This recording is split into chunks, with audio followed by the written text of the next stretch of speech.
Welcome to my channel. My name is Jasmine and this is Jasmine's Gems, and today we're gonna talk about solo dates. So solo dates are so fun and I love solo dates. So we're gonna talk about how to start doing solo dates if that's something you want to do and you're kind of scared to do, to kind of go out alone, and different types of solo dates you can do. So for me, I started doing solo dates mostly because I didn't have anyone else to go out with and I was tired of waiting on people.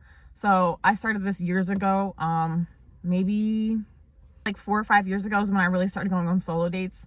And ironically, I was in a relationship at the time too. But that's when I started doing like more intentional solo dates instead of just like regular outings, like going to the mall by myself. Like that's, to me, that's not a solo date. That's just kind of running errands. So I started doing solo dates while I was in my relationship because my partner didn't want to honestly do a lot of things at the time, or he was always working. And we did go out, but I wanted to go out more. So I started like taking myself to restaurants and kind of doing things that I wanted to do. And at first, you know, it's a little intimidating doing things by yourself, especially like eating by yourself. It can feel like all eyes are on you. And I promise you that's not the case.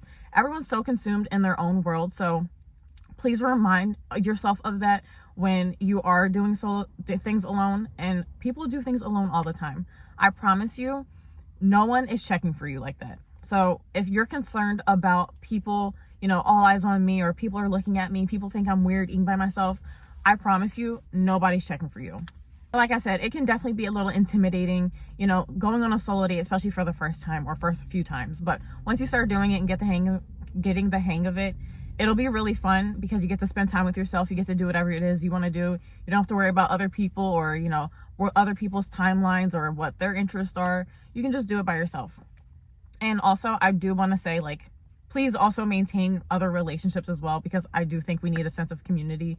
And, you know, it takes a village. But we all need our solo time and time to recharge and pour into ourselves. So if you're new to solo dates, first, obviously, pick what you want to do. If you want to start something small, like, you know, I don't know if a restaurant is small to you or not, but a restaurant, you know, going to do something artistic, whatever it is that interests you. I'm just going to give examples, you know, eating out, maybe like clay painting, maybe taking a paint with sip class, going for a walk by yourself, going to a bookstore, going to a cafe, certain things that just intrigue you. Even like taking dance lessons, or if you're going to the gym by yourself for the first time. Like I said, whatever it is that interests you, just make sure to add it to your list to do as a solo date, and, you know, take those steps to go. So here are some things that can help a solo date feel less intimidating the first time. So number one, bring kind of quote unquote comfort items. So let's go with the restaurant example. If it's your first time eating out alone, maybe bring headphones, maybe bring a book, maybe bring your phone. Obviously, everyone brings their phone everywhere. Just bring like somewhat of a distraction so you're not so focused on being alone. However, if you're more interested in like just being present with yourself, which I absolutely love, I recommend it also, don't bring anything. But if you're new, it can be a little intimidating, so I get it if you want to bring something. So definitely bring a comfort item to your solo date. This way you're not hyper focused on being alone. But if you want to be truly alone, don't worry about it. And if you have the confidence, go for it. And if you're ready to just be by yourself, go for it. But another thing is, I also want to mention, if you go out on solo dates, it doesn't mean you have to be alone. You can go talk to strangers. You can chat it up at the bar. You can chat it up with your waiter or waitress or whoever's next to you in a gym class or something. You don't have to really be alone on a solo date, but you're just doing things by yourself.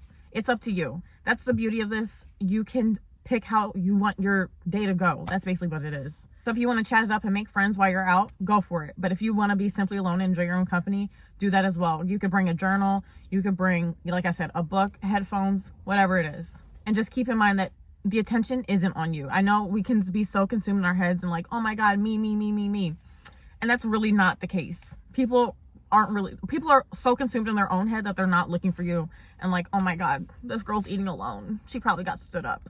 I highly doubt that's what they're thinking. But what also helped me, you know, prepare for my solo date was getting all cute. Like, act like it's an actual date with someone else. Like, say you're dating, you're gonna, you know, look presentable. You're gonna do your a full body shave, shower, wash hair, all that cute stuff. Put on makeup, put on cute clothes.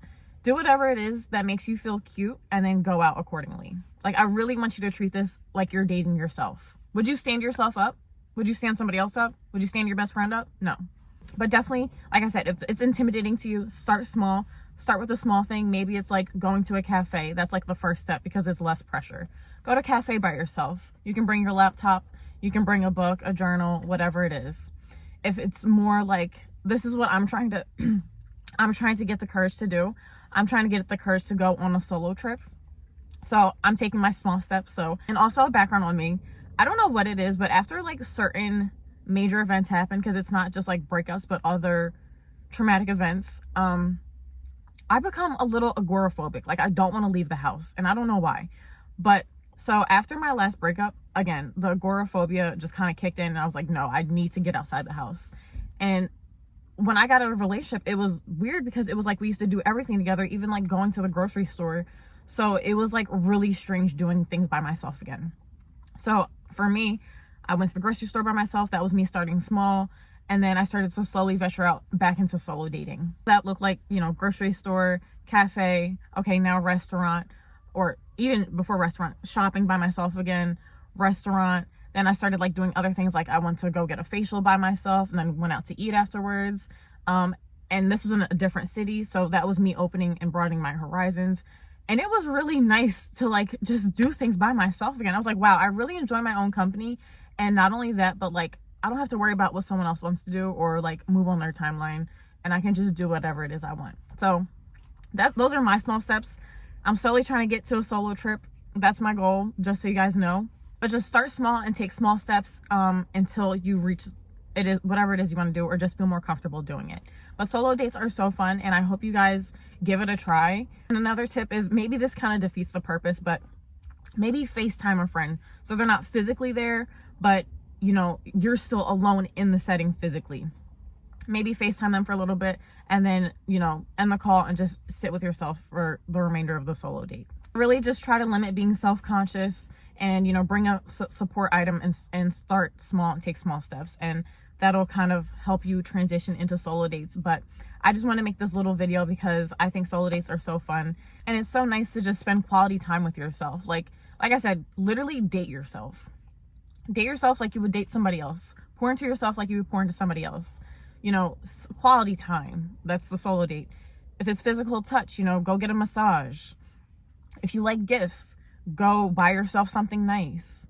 Like, do something nice for yourself. Because at the end of the day, you deserve it.